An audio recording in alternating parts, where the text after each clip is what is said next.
Bonjour à tous, merci de finir de vous installer. Merci surtout d'être venus à cette table ronde sur les opportunités de marché aux Pays-Bas. Nous allons tout de suite démarrer cette petite conférence avec une ouverture par la directrice de France Agrimaire, Christine Avelin. Bonjour à tous, merci d'être venus ce matin. En premier lieu, je souhaite saluer et remercier Martin Weitens, qui est le conseiller agricole à Paris, à l'ambassade des Pays-Bas, à la fois pour sa présence ce matin et puis également pour son intervention qui va venir dans quelques minutes, et également pour la bonne collaboration et les bonnes relations de travail entre France Agrimaire et l'ambassade des Pays-Bas, et en particulier Martin. Je voudrais également remercier le cabinet Oco Global qui va vous présenter son étude ce matin. Alors pourquoi travailler sur les opportunités de marché pour les produits agricoles et agroalimentaires français aux Pays-Bas ?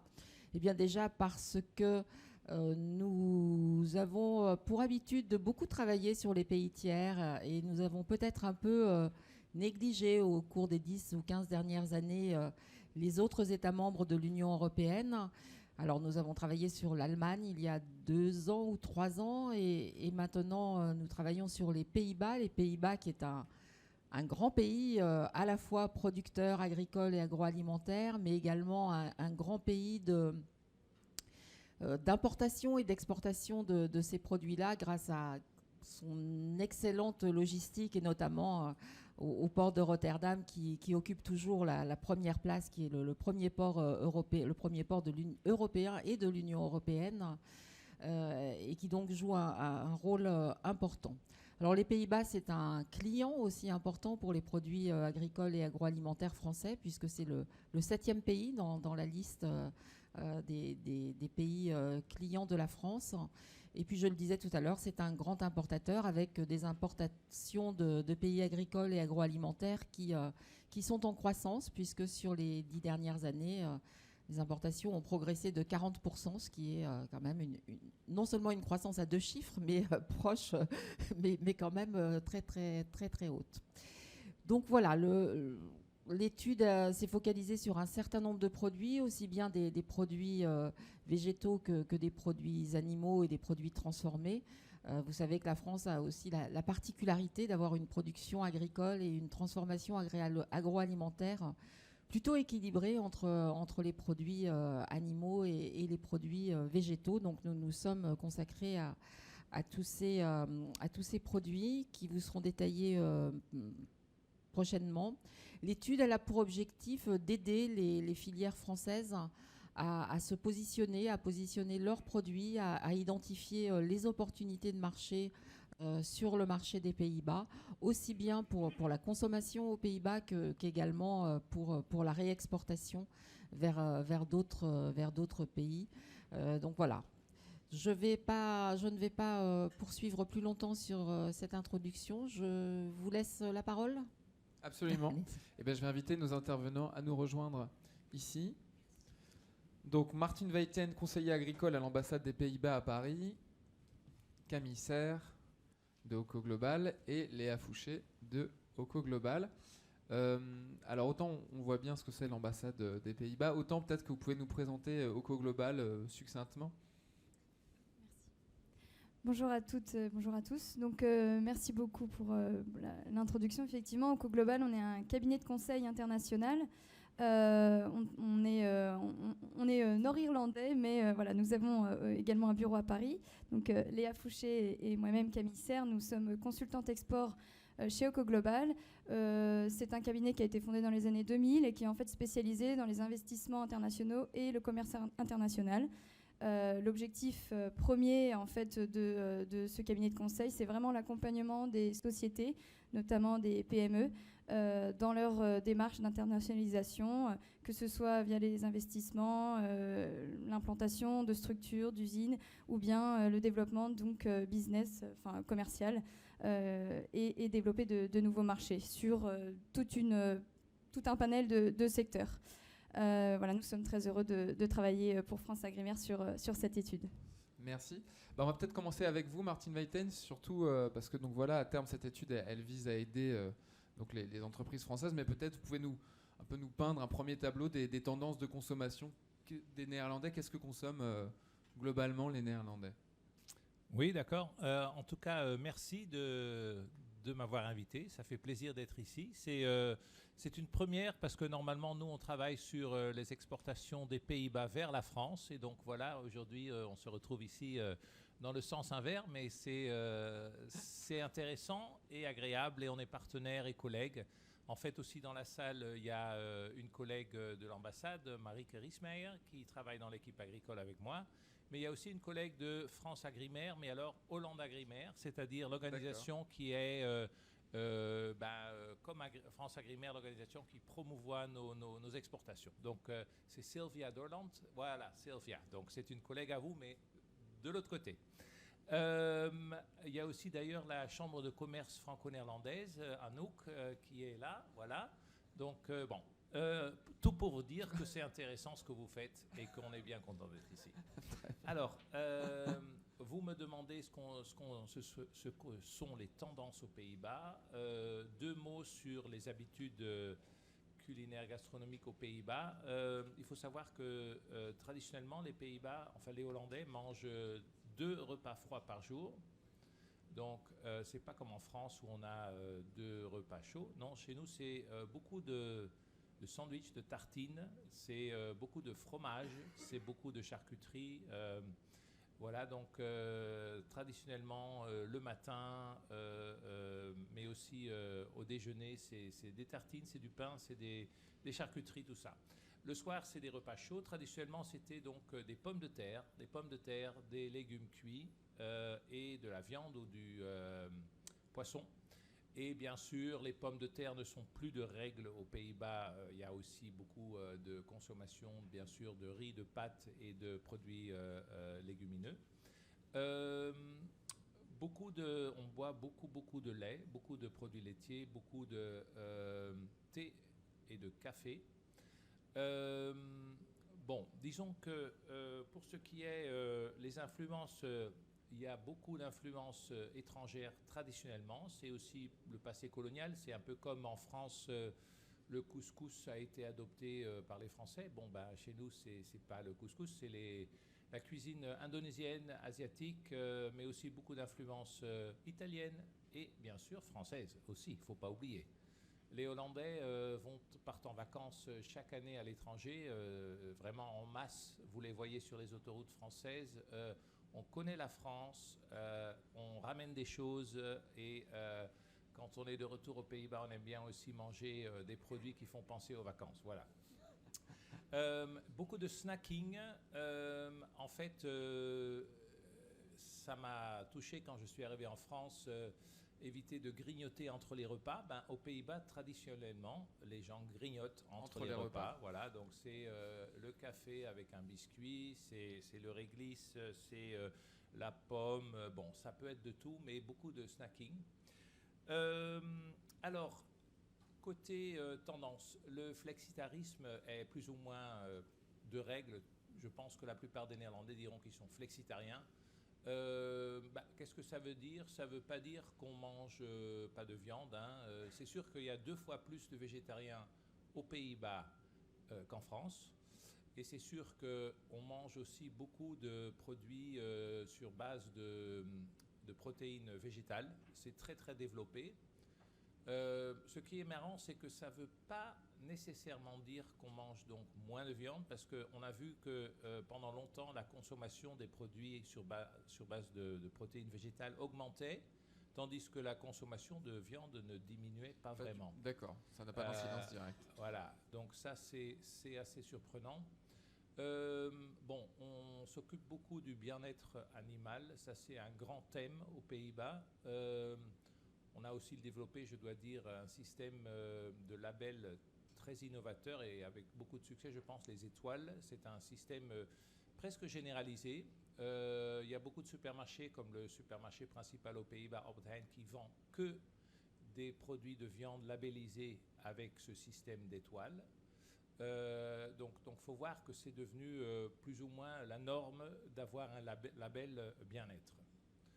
Par contre, les labels en général, la France est plus à l'avance, hein, donc on a moins de labels qu'en France. Tout ce qui est les dénominations d'origine, tout ça, c'est moins développé aux Pays-Bas. Vous avez quand même le bio, j'imagine. On a du bio. Le bio est plus petit qu'en France. C'est sûr que le marché français du bio est beaucoup plus grand, mais le marché néerlandais se développe. En France, on voit une stagnation. Aux Pays-Bas, ça se développe. Donc, il y a quand même une tendance vers le haut. Alors, on a donc la consommation de fruits et légumes est en hausse. Faut voir que les pommes de terre n'ont jamais été considérées comme des légumes. Donc, les légumes, c'est autre que les pommes de terre. C'est ce qui s'ajoute. Et pendant longtemps, on se plaignait, il n'y avait pas assez de consommation de légumes. Ça augmente beaucoup. Alors, que sont les pommes de terre? Elles sont classées où? Les pommes de terre, c'est on voit ça comme des carbohydrates. Voilà, c'est comme le riz et c'est comme les pâtes. Voilà. Les tendances sont aussi un peu les mêmes qu'en France. Les plats préparés, les légumes coupés, tout ça.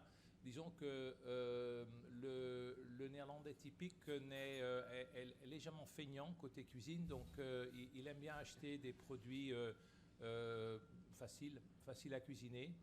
Même si, par exemple, le congelé est beaucoup moins développé aux Pays-Bas. Donc Picard, ce qu'on voit en France, Picard partout, ça n'existe pas de cette façon. On n'a pas ça. Et même les conserves en boîte, c'est pas très généralisé. Donc c'est des plats plutôt frais, préparés, qu'on achète en masse. Il y a moins de nationalisme alimentaire. En France, si on écoute la radio, manger français, origine France, voilà, tout ça. Ça, c'est pas la tradition néerlandaise. La tradition néerlandaise, c'est quand même l'ouverture. Vous voulez dire qu'en France, on est chauvin, c'est ça que... Côté alimentation, on aime bien dire qu'on est chauvin et en même temps acheter des produits étrangers. Parce qu'il faut dire qu'en vérité, quand ils sont dans les supermarchés, les Français achètent beaucoup de produits non français, mais à la radio, dans le discours, et tout ça, dans le discours, on est chauvin. Le discours est très chauvin, je dirais, d'un point de vue néerlandais. Mais disons qu'aux Pays-Bas, c'est moins développé. Ça a tendance à augmenter parce que ça augmente partout. Hein. C'est un peu la mode aussi d'avoir un petit drapeau, tout ça.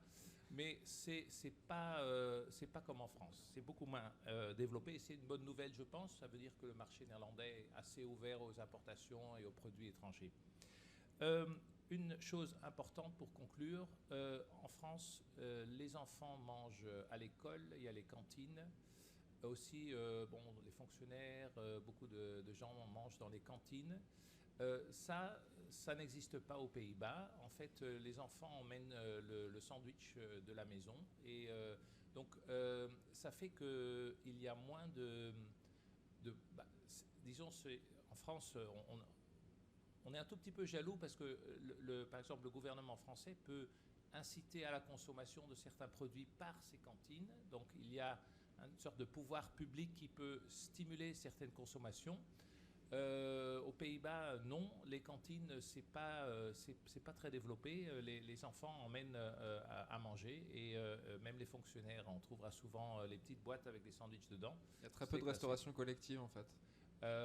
Voilà, surtout restauration collective chaude, les plats préparés. Voilà. Je vais m'arrêter là. Ok, ouais. Très bien. Et alors donc on a vu donc les tendances des consommations. Maintenant, on va commencer à voir un peu le sujet de l'étude. Donc les Pays-Bas aussi disposent d'une industrie agroalimentaire conséquente. Est-ce que du coup, Camille Serre, vous pourriez nous la présenter?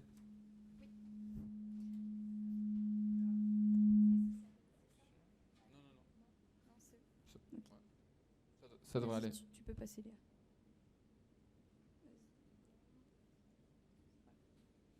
Ok, c'est bon. Oui, donc pour compléter effectivement l'intervention de Martine, quelques chiffres que vous voyez là. Donc l'industrie alimentaire, c'est un chiffre d'affaires de plus de 76 milliards d'euros. On soulignera le fait qu'il y a environ 2% de croissance par an, qui est un chiffre assez marquant. Plus de 660 000 emplois directs et indirects en 2020, plus de 140 000 entreprises en 2020. Une valeur de la production de 69 milliards en 2020 et valeur ajoutée brute de 14,4 milliards. Ce qu'il faut retenir en fait de tous ces chiffres, ce qui rejoint un peu aussi l'intervention donc de la directrice France Agrimaire, c'est que le secteur alimentaire aux Pays-Bas est très fort, est en croissance. On voit que le chiffre d'affaires, le nombre d'emplois, mais également la valeur ajoutée sont en augmentation depuis 2011, ce qui montre que c'est un secteur qui est clé en fait dans l'industrie néerlandaise. Au niveau donc l'industrie alimentaire néerlandaise, c'est presque un quart de la production industrielle totale aux Pays-Bas. Donc c'est selon la fédération FNLI, qui est donc la fédération de l'industrie alimentaire aux Pays-Bas, le secteur est effectivement en pleine croissance. C'est ce qu'il faut retenir de ces chiffres.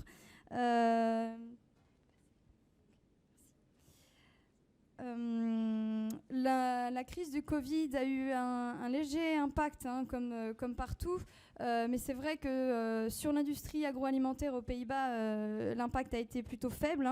L'industrie a diminué seulement de 0,3%. Aux Pays-Bas, on compte environ 53 000 exploitations agricoles, dont la moitié sont dédiées pour l'élevage. Si on peut répartir en fait l'industrie agricole et alimentaire aux Pays-Bas, c'est 50% de production végétale, 38% de production animale et le reste pour les services annexes. Quand on regarde un peu plus l'industrie alimentaire, on va dire le top 3 qui en ressort, c'est d'abord l'horticulture et les légumes avec presque 40%. Ensuite, le lait et les produits laitiers. En fait, ça rejoint aussi les tendances que vous évoquiez au début. Et la viande de porc avec presque 12%. Voilà. Après, on peut voir aussi qu'il y a les pommes de terre, justement, donc, qui sont bien mises à part. Voilà, on le voit. C'est une autre tranche, quoi. C'est ça.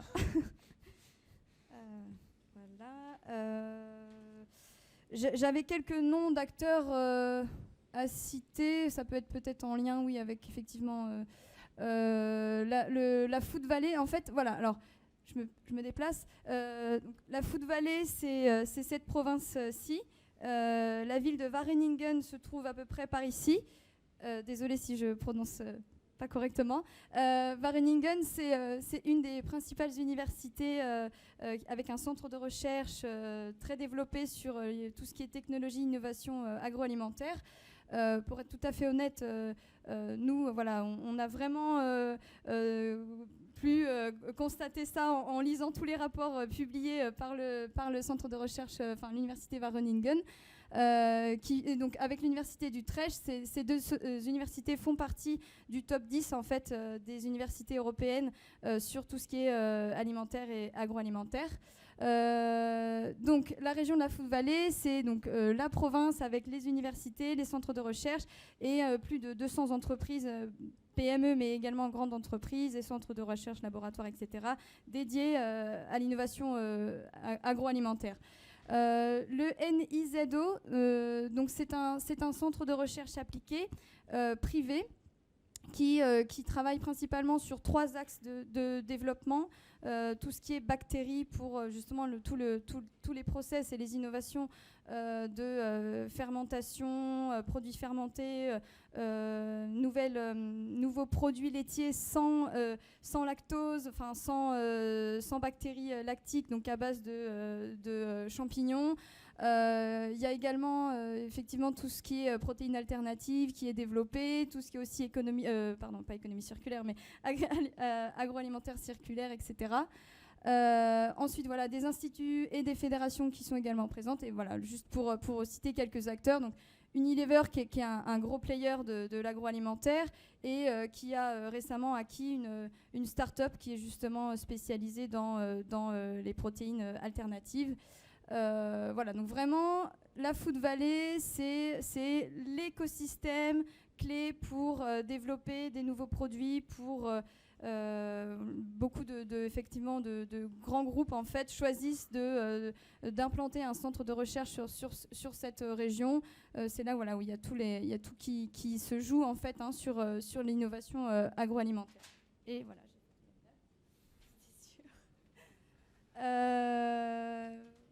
Voilà pour l'écosystème réputé, effectivement. Je ne sais pas si... Ah oui, peut-être juste rajouter... Mais est-ce que du coup, je peux faire une petite question là-dessus? Est-ce que du coup, pour des entreprises françaises, ça a des intérêts d'entretenir des relations avec cette Food Valley dont vous parlez? Oui, tout à fait. Il faut savoir aussi que justement tout ce qui est recherche et développement agroalimentaire aux Pays-Bas, ça fonctionne très bien grâce en fait au lien qu'il peut y avoir entre le privé et le public. C'est-à-dire que c'est, comme je disais, donc les universités, les centres de recherche et les sociétés. Donc pour toute entreprise française qui souhaite développer une innovation alimentaire ou autre, c'est vrai que c'est vraiment un écosystème très, très important et il peut y avoir des consortiums développés justement pour soit tester un nouveau produit, soit développer une nouvelle technologie, etc. Donc, ce qu'il faut retenir aussi, c'est justement le partenariat public-privé qui est très important en fait dans ce secteur, dans cette région. Aux Pays-Bas, c'est peut-être plus culturel le partenariat public-privé peut-être aussi ou non? Pas spécifiquement. Je pense que c'est aussi lié, enfin peut-être Martine vous pouvez ajouter, mais c'est je pense lié aussi aux investissements nationaux. Hein. Le gouvernement en fait investit dans la recherche et développement sur le secteur alimentaire, agritech comme on dit, et que voilà il y a une volonté. Les sociétés aussi sont assez précurseurs sur ce domaine. On sait que les Pays-Bas c'est un petit un petit territoire, mais qui justement développe, qui est aux portes en fait de l'Europe et qui grâce à toute cette recherche peut se développer et aller très facilement dans l'innovation. Monsieur Weitjen, peut-être aussi vous voulez faire un commentaire aussi sur l'industrie agroalimentaire aux Pays-Bas? Oui, enfin sur ce que vient de dire ma collègue là, disons que c'est vrai, c'est tout à fait vrai, cette collaboration du public, du privé. On appelle ça le triangle d'or, c'est-à-dire le gouvernement, l'industrie et les centres de recherche qui travaillent ensemble et il y a l'habitude de co-investir. Donc si le gouvernement met 10 € sur la table, on s'attend à que l'industrie en mette 10 aussi. Par exemple, dans ce qu'on appelle les top secteurs, les secteurs top, c'est-à-dire les secteurs où on est en train de stimuler cette innovation, il y a ces règles de jeu, donc c'est toujours du 50-50. Et donc ça fait qu'on est très très très souvent en partenariat entre le public et le privé. Et bon, à part ça, c'est vrai qu'en ce moment, le gouvernement investit beaucoup dans l'innovation. En France, on a France 2030. Et aux Pays-Bas, on a le fonds de croissance, ça s'appelle, c'est comparable, c'est-à-dire de grands investissements publics dans aussi l'agroalimentaire. D'accord. Alors peut-être pour continuer dans l'étude et apporter des éléments plus concrets, Camissa, est-ce que vous pouvez nous parler des circuits de distribution, comment ça fonctionne aux Pays-Bas? Oui, tout à fait.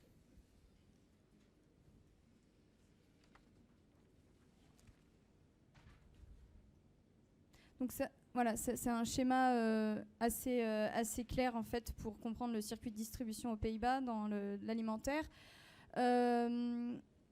Peut-être aussi, voilà, juste dire, voilà, vous voyez quelques logos là effectivement de sociétés. Pendant cette étude, en fait, on a mené plusieurs interviews avec donc des acteurs de l'agroalimentaire aux Pays-Bas. Donc certains logos sont là. On a pu, via ces interviews, nos recherches, etc., on a pu bien définir les circuits. Donc on a toujours donc les producteurs transformateurs évidemment de produits et les importateurs qui travaillent également donc avec les intermédiaires, donc tout ce qui est commerce de gros, il y a les grossistes. On va dire que les principaux grossistes, c'est Sligro, Bitfood, Anos, et les coopératives. Donc c'est vrai qu'aux Pays-Bas, c'est aussi très important ce système de coopérative, donc de regroupement pour les achats. C'est quelque chose qui se pratique beaucoup. Et donc notamment Victoria Trading, qu'on a interviewé, est une coopérative d'achat qui est à l'écoute de nouvelles opportunités avec des sociétés françaises et effectivement qui est un bon acteur justement pour approcher. Ensuite, donc voilà, quand on descend un peu plus, on a le commerce de détail avec la GMS, grande et moyenne surface, et les magasins spécialisés. Bon là, clairement, c'est là où il y a le plus d'affaires qui se jouent. Les magasins spécialisés, c'est très peu aux Pays-Bas. Hein. Les leaders, c'est donc la GMS. C'est là où il y a le plus de ventes en fait, de produits alimentaires.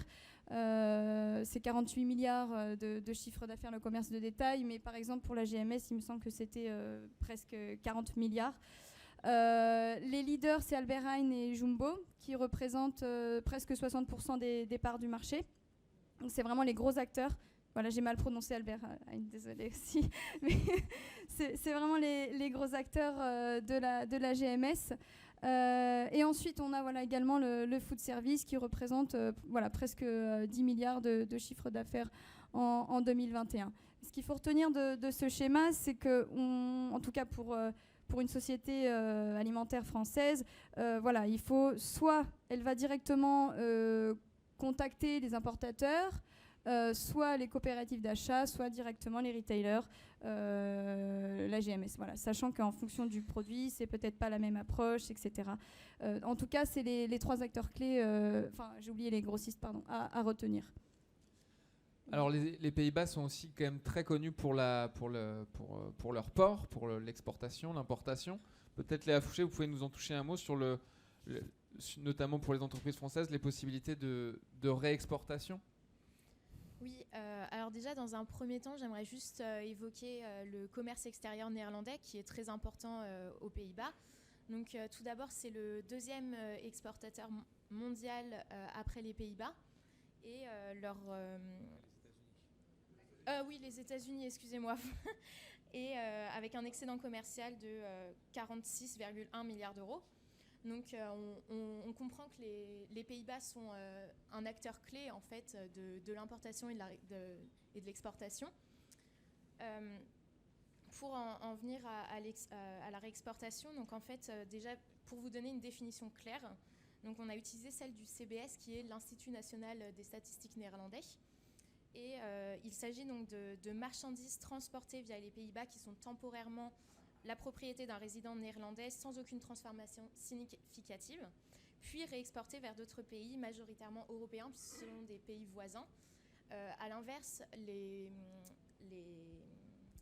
commerce de transit, donc les produits qui vont être en transit, eux ne sont pas comptés dans la balance commerciale, ce qui est vraiment une différence avec les réexportations, puisqu'ils n'ont pas été détenus par un Néerlandais en fait. D'accord, le principe de la réexportation, c'est qu'à un moment dans la chaîne de transport, il y a un acteur néerlandais à qui ça appartient, enfin en tout cas alors que le transit, c'est juste un déplacement en fait, c'est ça. Exactement. Hein. Okay. Et donc le port de Rotterdam joue un rôle essentiel dans ces réexportations, puisqu'il s'agit donc, comme ça avait déjà été évoqué, du premier port européen et de l'Union européenne.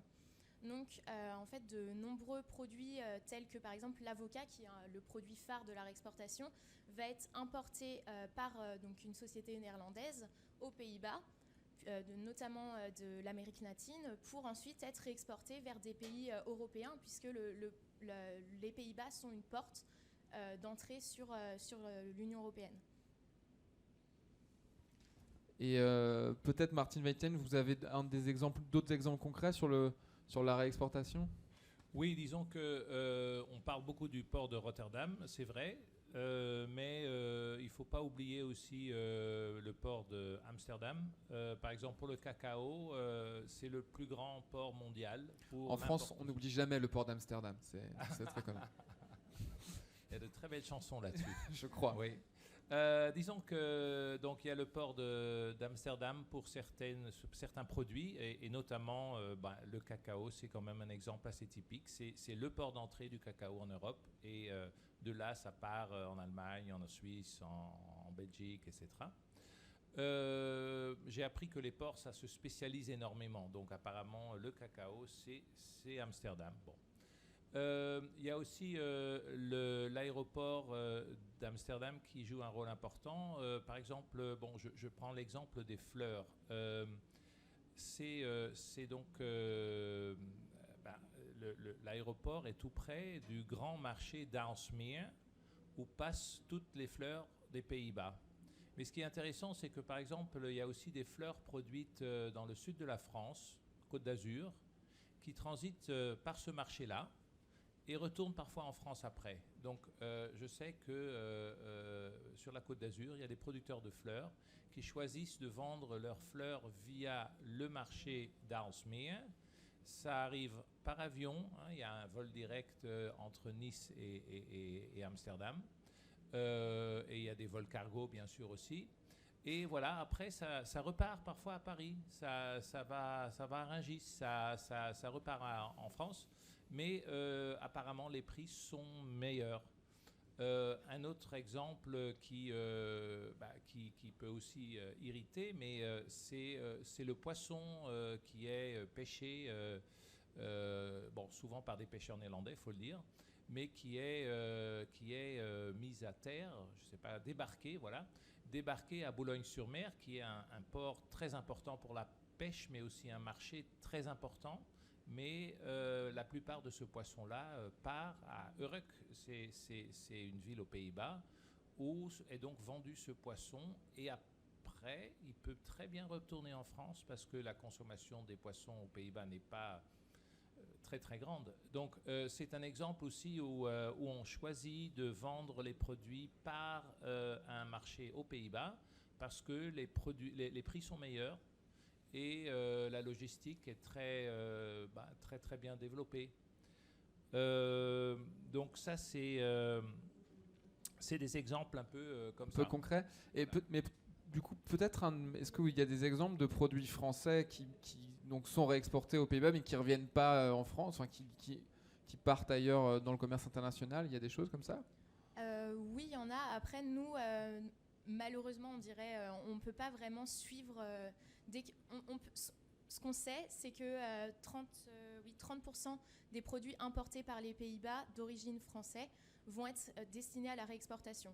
Après, on ne peut pas savoir quels produits ensuite... en tout cas, la destination, excusez-moi, la destination du produit. Par contre, on sait que le principal produit qui va être réexporté, c'est donc les préparations à base de cacao, puisque 94% de ces produits sont destinés à la réexportation.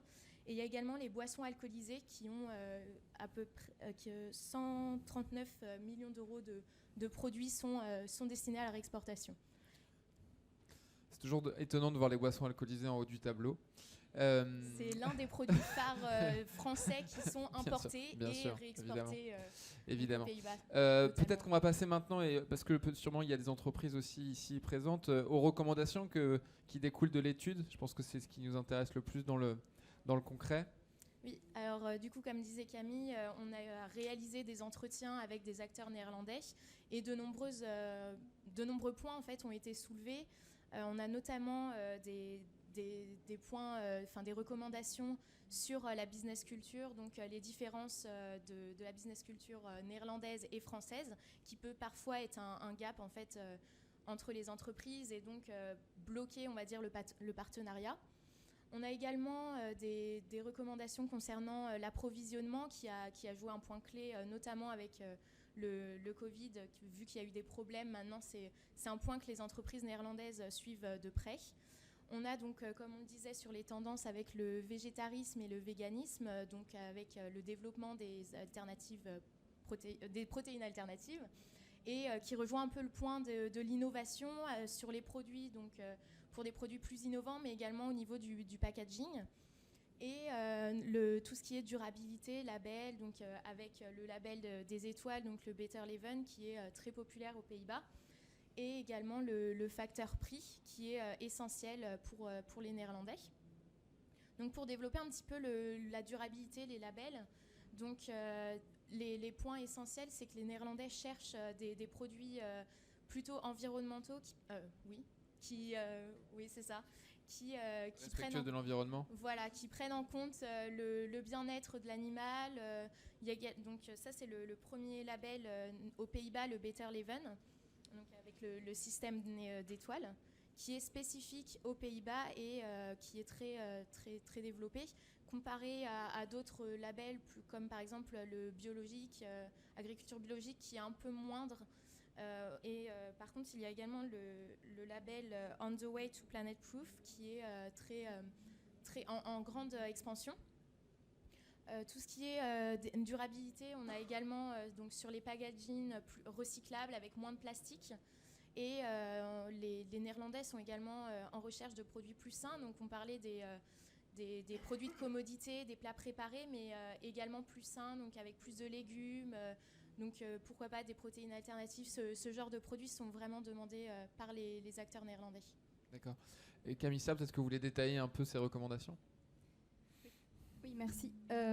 Du coup, je vais peut-être parler un peu plus critères exigeants de partenariat, business culture. Ça, c'est vrai que je dirais que c'est le premier point à savoir pour toute entreprise exportatrice française qui cherche à aller aux Pays-Bas. Il faut savoir que on ne fonctionne pas forcément de la même façon aux Pays-Bas qu'en France pour le business. Les Néerlandais sont assez directs en affaires. Hein. La question du prix viendra très rapidement. Avant d'aller aux Pays-Bas, il faut se préparer. Il faut avoir les arguments, il faut avoir visité le pays, les rayons, il faut connaître les différents circuits de distribution et se rendre sur les points de vente, etc. S'inspirer aussi du tout ce qui est design, etc. Parce qu'on a aussi entendu lors de ces interviews le fait que les produits français sont parfois un peu trop traditionnels, que ce soit des packaging pas assez modernes, donc vraiment s'adapter en fait à ce que le consommateur néerlandais recherche, mais à ce que aussi effectivement l'acheteur néerlandais souhaite acquérir dans son portfolio. Donc vraiment la business culture, s'adapter aux consommateurs néerlandais, parler anglais, hein, ça c'est vraiment le point principal. Très peu de Néerlandais parlent français, mais ils parlent tous anglais. C'est vrai que la plupart des grands acteurs, c'est des acteurs internationaux, donc il faut vraiment parler anglais. Et ensuite, développer un partenariat sur le long terme, c'est ce que recherchent les acheteurs. C'est pas du one shot, c'est vraiment développer un partenariat de confiance avec un service client de qualité et être disponible, éviter les problèmes de livraison. Ça, c'est assez clé pour tout ce qui est partenariat, on va dire business culture. Après, je me permets peut-être de développer facteur prix, ce qui est aussi très, très important. Effectivement, donc, pendant ces interviews, on a aussi eu pas mal de retours sur donc, l'importance du prix dans un contexte d'inflation, hausse de coûts de l'énergie, hausse des prix, avec la guerre en Ukraine et les différentes crises. Le consommateur néerlandais fait vraiment attention en fait au coût, à son panier donc quand il fait les courses. Donc le prix c'est quelque chose qui revient souvent. Les produits en marque blanche par exemple ou les grands discounters comme Aldi et Lidl qui sont allemands justement sont en pleine croissance. Aldi et Lidl, c'est 16% des parts de marché, donc c'est beaucoup moins que Albert Heijn et Jumbo, mais c'est quand même très, très important. Donc vraiment, le développement de produits en marque blanche, ça c'est quelque chose qui est aussi à prendre en compte quand on veut aller aux Pays-Bas. Et même si on a aussi remarqué quelque chose d'assez contradictoire, mais je pense le soulever, c'est également tout ce qui est donc premiumisation des produits, c'est-à-dire que d'un côté on recherche des produits, les acteurs néerlandais recherchent des produits avec des prix vraiment raisonnables pour le porte-monnaie des consommateurs néerlandais, mais d'un autre côté sur certains produits un peu haut de gamme, de qualité, on va dire craft, artisanaux, etc. On recherche quelque chose premium avec un certain design, une histoire derrière le produit, quelque chose de plus premium pour d'autres consommateurs. D'accord, il y a un peu les deux tendances qui sont un peu opposées, mais il faut vraiment retenir en tout cas la tendance du coût raisonnable. Du coût raisonnable, ouais. Ok. Martin Veiten, peut-être que vous voulez ajouter quelque chose là-dessus, et notamment aussi nous parler des concurrents, parce que j'imagine qu'il n'y a pas que la France qui s'intéresse aux Pays-Bas. Oui. Juste un petit commentaire sur la distribution. Pour ce qui est le discours en France, on se plaint beaucoup des centrales d'achat et honnêtement, c'est le même problème aux Pays-Bas. Donc, c'est très concentré. Il y a très peu d'acteurs qui achètent pour les supermarchés, etc. Donc, on a ça en commun. Une différence entre les Pays-Bas et la France, c'est que les hypermarchés, on ne connaît pas, ça n'existe pas. Les supermarchés sont petits et sont dans les quartiers, un peu comme les petits supermarchés à Paris. Donc les gens vont en bicyclette acheter leurs affaires. Donc c'est aussi pour le packaging et pour les quantités. On achète des quantités réduites. En comparaison avec ce que les Français peuvent mettre dans leur voiture à l'hypermarché, c'est autre chose, hein, c'est différent. Oui, la culture est très différente dans le sens que les Hollandais sont très pragmatiques et très directs.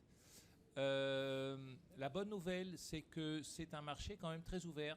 Donc, en fait, que ça soit un étranger ou un producteur néerlandais, l'acheteur va regarder la qualité, le prix et peu importe en fait. Donc, ça, c'est, je pense, un grand avantage. C'est aussi plus facile. On dit aux entreprises hollandaises qui se lancent en France, il faut un distributeur français. Il faut. Non, je ne pense pas qu'aux Pays-Bas, ça soit la même chose. On peut se lancer, mais bien sûr, il faut parler anglais. Il ne faut pas être choqué quand les gens sont directs, c'est vrai. Mais c'est ouvert. Bon, il y a encore 2 autres facteurs quand même importants, je pense. Après le Brexit, la France est devenue encore plus importante qu'elle était déjà. On la voit comme un partenaire commercial très important et sans rigoler, hein, c'est le 3e marché pour les produits hollandais à l'étranger. Donc c'est très important et ça joue à tous les niveaux. Ça joue bien sûr au niveau politique, hein. Macron et notre Premier ministre se parlent beaucoup et ont beaucoup d'accords sur plein de choses, mais aussi donc côté commerce, c'est important. Et à part ça, il faut le dire, ça c'est un côté peut-être culturel. La France est à la mode aux Pays-Bas en ce moment. Je ne sais pas, peut-être c'est aussi le Covid. Beaucoup de gens ont passé leurs vacances en France récemment. Il y a des programmes à la télévision avec la chanson française, tout le monde regarde. La France est à la mode. Donc c'est un bon moment aussi pour se lancer aux Pays-Bas. On aime bien la France en ce moment. Voilà. C'est une belle note pour conclure, je pense. Merci beaucoup. Merci à eux, on peut les applaudir. Est-ce que parmi les auditeurs, auditrices, est-ce qu'il y a des questions pour nos intervenants? Oui, ici. Merci. Bonjour, Kevin Claire, journaliste de la Dépêche Le Petit Meunier. Vous doutez bien de la question qui va suivre. Dépêche Petit Meunier, forcément meunerie, céréales. Donc les Pays-Bas importent énormément de céréales, je le savais déjà. Maintenant, ma question, ce serait de savoir, est-ce que vous sentez qu'il y a une tendance nouvelle envers les céréales ou produits oléagineux, protéagineux, puisque j'ai entendu que les protéines végétales sont en plein boom. Du coup, peut-être qu'il y a, depuis ces dernières années, je ne sais pas ce que vous notez, par exemple une hausse des importations de blé ou de soja ou de pois. Bon, il n'y a pas beaucoup de soja en France, peut-être du pois ou des févroles. Et il y a peut-être un marché à développer pour la France, pour exporter aux Pays-Bas de ce côté-là. Mais également aussi peut-être pour le blé, pour le pain, je ne sais pas, éventuellement, ou pour d'autres produits à base de céréales. Est-ce que ça peut être un marché porteur? Est-ce que ça peut s'accélérer encore? Camille, Léa? Oui, je veux bien commencer. Effectivement, les céréales, produits céréaliers, c'est dans le top 3 des produits alimentaires. C'est le premier produit alimentaire importé. Également, via les interviews qu'on a eues, c'est notamment donc, du blé, hein, le principal produit. On parle aussi de soja, mais c'est vrai qu'en moindre mesure. Et également tout ce qui est en fait toutes les céréales qui sont nécessaires pour la production de bière. Voilà, c'est ça, voilà. Pour la région Grand Est, hein, c'est la région française qui fournit en fait ces céréales pour l'industrie brassicole des Pays-Bas. Au niveau des tendances, de toute façon, je ne suis pas sûre qu'il y ait forcément de grands changements à ce niveau-là. Si le climat est toujours le même, disons que ça va être ça, en fait, la variable. C'est le climat qui peut avoir un impact sur les cultures. Mais au niveau des tendances importation, c'est vrai que la France reste quand même le principal fournisseur de produits céréaliers. Concernant les protéines alternatives, c'est pas forcément quelque chose qui rentre en ligne de compte. Je ne sais pas si Léa, tu as un... Ouais, blé, orge, malt. Ouais, c'est principalement ça, effectivement. A priori, ça ne devrait pas changer en fait. Ça devrait rester un gros importateur à l'avenir pour les céréales, il n'y a pas de souci à se faire, Oui. mais ça ne veut pas dire que ça va augmenter. Non, gros, pas, voilà, mais voilà, on n'a pas vu de signe que ça augmente, ni que ça se réduise. Donc voilà, on n'a pas vu ce signe-là en tout cas. Les Hollandais ont pas en plus envie de baguettes à la française, autre chose comme ça, par exemple. On ne sait jamais. Concernant le pain. Le pain, oui, Ouais, par exemple. le pain, justement. Oui, ils font la distinction entre le pain français, les boulangeries. Ouais, voilà. Mais sinon, c'est le pain classique, c'est comme nous, on pourrait dire le pain de mie. C'est ce qui est le pain traditionnel, qui soit un peu plus clair ou foncé.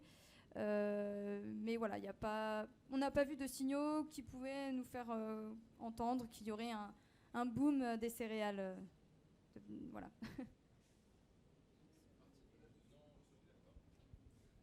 Merci. Une autre question derrière, oui. Bonjour, donc en fait 2 questions. 2. La première, vous avez parlé des réexportations et notamment de produits horticoles, c'est pas l'agroalimentaire, mais qui naviguaient de la France vers les Pays-Bas et qui redescendaient en France. Et en disant, vous avez dit tout à l'heure que le prix était meilleur, ce qui paraît logique puisqu'on a des intermédiaires supplémentaires, donc j'imagine que c'est la massification logistique qui fait cette performance tarifaire. Est-ce qu'avec la crise énergétique, on va perdre cette performance et donc peut-être avoir moins de réexportation et tout voir basculer vers peut-être une consommation de la part des Néerlandais vers ce type de produits, poisson ou horticulture? Et la deuxième question, c'est qu'on sait que l'horticulture justement a été bien mise à mal ces derniers mois aux Pays-Bas. Et est-ce que ça va vers une migration, vers du maraîchage? Est-ce que ça laisse des opportunités à des Français pour utiliser ces serres ou ces outils qui sont existants, qui se transforment vers d'autres produits? Est-ce que ça peut être un moyen de développement aux Pays-Bas? Alors déjà peut-être sur le principe de réexportation par rapport à la crise énergétique, quelqu'un...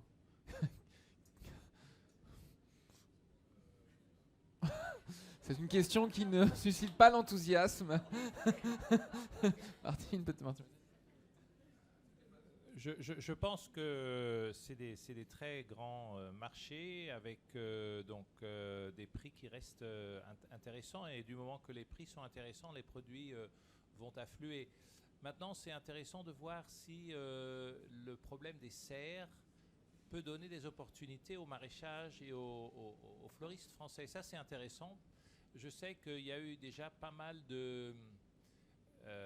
d'acheteurs hollandais qui sont allés voir en France, à Angers, dans le Val-de-Loire, au salon, c'est le Cival si je ne me trompe pas, pour voir s'il y aurait des substitutions françaises pour des produits qu'on produisait traditionnellement dans les serres aux Pays-Bas.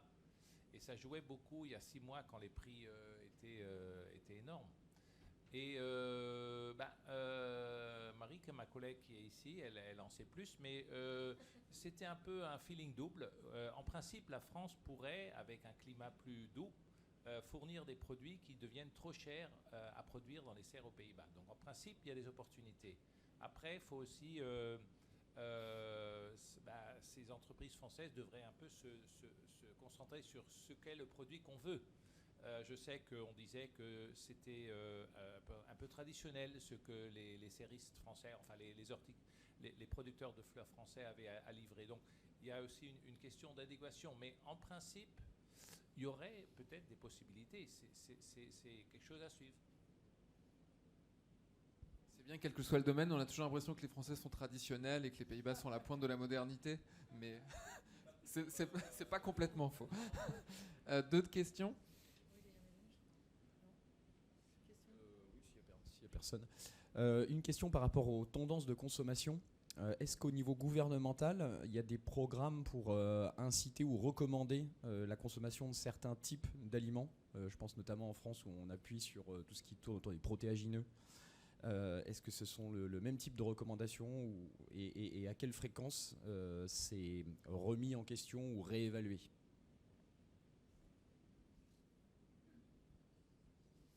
Alors, pour tout ce qui est justement appuis gouvernementaux, j'ai en tête, on va dire, le Nutri-Score, qui est quelque chose qui existe en France, qui est, je crois, obligatoire, mais pas obligatoire encore aux Pays-Bas, mais c'est quelque chose qui est sur la tendance, qui se développe. Donc voilà, ce qui est bon pour la santé, etc. Il y a beaucoup de consommation donc, de produits laitiers. Ça, c'est quelque chose d'historique en fait aux Pays-Bas. Hein. Le lait, les produits laitiers, les œufs également. Justement, les œufs font partie des produits qui sont vendus le plus avec le label Better Leven, si je ne me trompe pas. Donc, ce qui veut dire que voilà, tout ce qui est vraiment bon pour la santé, mais en même temps bien-être animal, c'est mis en avant via ces labels, via ces Nutri-Score, etc. Après, je ne sais pas s'il existe précisément des campagnes. J'imagine que oui, mais je vais laisser la parole à Martine. Oui, il y a un bureau qui est le bureau de communication du gouvernement pour les habitudes nutritionnelles. Ça s'appelle le Voedingscentrum, le centre de l'alimentation, voedingscentrum.nl. Ils ont un site qui est bien développé. Et oui, ils donnent donc des conseils aux Néerlandais pour ce qui est la consommation. Et c'est notamment ce qu'on appelle le schijf van 5, c'est-à-dire c'est le disque de 5. Et les 5 segments, c'est les différents produits, donc viande, fromage, etc. Mais disons que oui, donc il y a ça, il y a des campagnes et ce que le gouvernement essaye de stimuler énormément, c'est la consommation de fruits et légumes. Parce que ça, il y a encore beaucoup à gagner. Donc ça, c'est important et plus de protéines aussi végétales. C'est pas une campagne consommer moins de viande, c'est pas nécessairement ça, mais c'est surtout beaucoup plus de consommation de fruits et légumes et moins d'alcool. C'est pas que la consommation d'alcool soit tellement grande aux Pays-Bas, mais bon, ça fait partie des campagnes du gouvernement. Une autre question, oui, monsieur? Oui, merci. Juste très rapidement, une confirmation. Vous avez dit tout à l'heure, enfin si j'ai bien compris, que vous estimiez à 30% à peu près la valeur des réexportations à travers les ports des Pays-Bas de produits qui étaient originaires de France. Et ensuite, vous avez indiqué que c'était difficile de tracer, en fait, de savoir de quoi il s'agissait précisément, où ça partait. C'est juste un problème de statistique douanière, de fait que c'est pas tracé à ce niveau-là? Ou c'est parce que vous n'avez pas investigué le sujet? Non, on a été en contact avec le CBS, justement, qui est en fait l'INSEE néerlandais.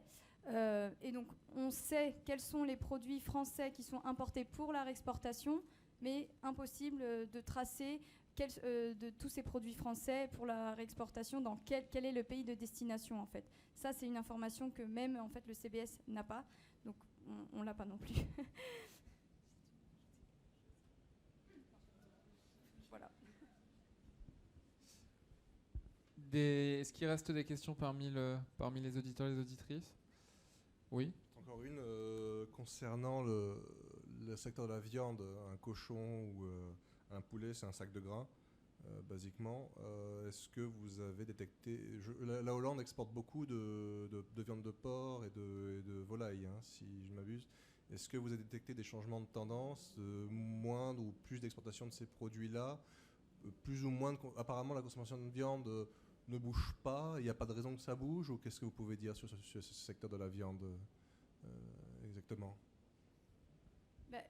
Également, justement, via les interviews avec les acteurs néerlandais, on a constaté que c'était sûrement aussi quelque chose lié à la crise du Covid, mais il y a eu une diversification au niveau de la consommation de viande. C'est vrai que traditionnellement, c'est beaucoup viande blanche, donc volaille et viande de porc. Des parties aussi qui ne sont pas forcément nobles dans le porc, mais effectivement, à la suite du Covid, il y a eu une diversification, notamment du canard, d'autres produits de viande, en fait, qui ne sont pas traditionnellement connus, trop développés aux Pays-Bas, mais est-ce que c'est une tendance juste liée au confinement voilà, ou au moment où les Néerlandais se sont mis à cuisiner un peu plus à la maison. Est-ce que c'est une tendance qui va tenir sur la durée? Je ne sais pas.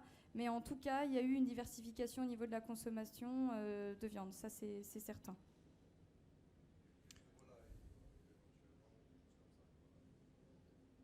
Oui, la tendance a été encore plus de volaille et encore plus de viande hachée. Les gens cuisinaient à la maison pendant le Covid, donc il fallait des produits faciles aussi. Et on voit que la tendance vers la volaille et la viande hachée s'est encore intensifiée. Après, il y a tout un débat aux Pays-Bas en ce moment sur l'élevage. Il faut savoir qu'on a traditionnellement un élevage, on exporte beaucoup. Donc, on a une production de veau qu'on exporte aux 90%, une production de viande ovine qu'on exporte aux 3/4, du porc, plus que la moitié va à l'étranger. Donc c'est un secteur très exportateur et il faut savoir que le consommateur hollandais est un facteur relativement moins important pour ces producteurs-là parce qu'ils disent c'est bien que le consommateur hollandais veuille quelque chose, mais nous on exporte pour le marché mondial. Donc on s'oriente sur d'autres. Bon, en même temps, il y a des contraintes environnementales importantes, donc je pense que la production de viande pourrait baisser dans les années à venir pour des raisons de pression environnementale. À part ça, il faut savoir qu'il y a tout un débat sur le soja qui vient d'Amérique du Sud, qui est d'ailleurs un produit qui passe par le port de Rotterdam en grande quantité. On a tendance à vouloir au moins certifier tout ce soja, que ce soit du soja Rainforest Proof ou Round Table for Responsible Soy. Enfin, il y a tout un débat sur le soja qui vient des pays tiers, qui doit au minimum être certifié, mais on aimerait le remplacer. On aimerait quand même avoir d'autres produits.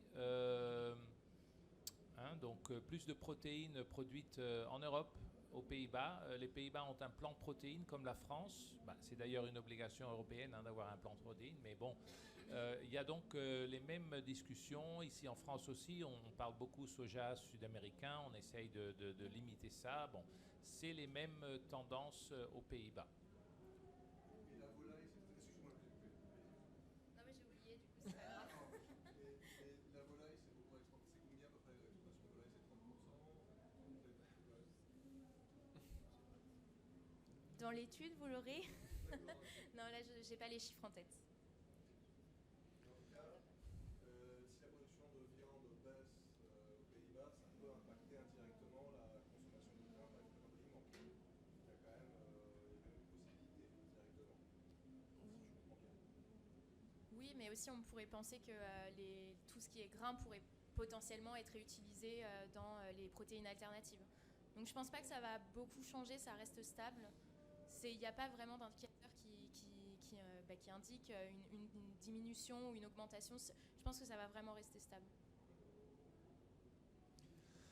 Eh bien, merci à tous. On peut encore applaudir nos intervenants pour cette table ronde autour des opportunités aux Pays-Bas. Merci pour votre écoute et bonne continuation sur le salon de l'agriculture.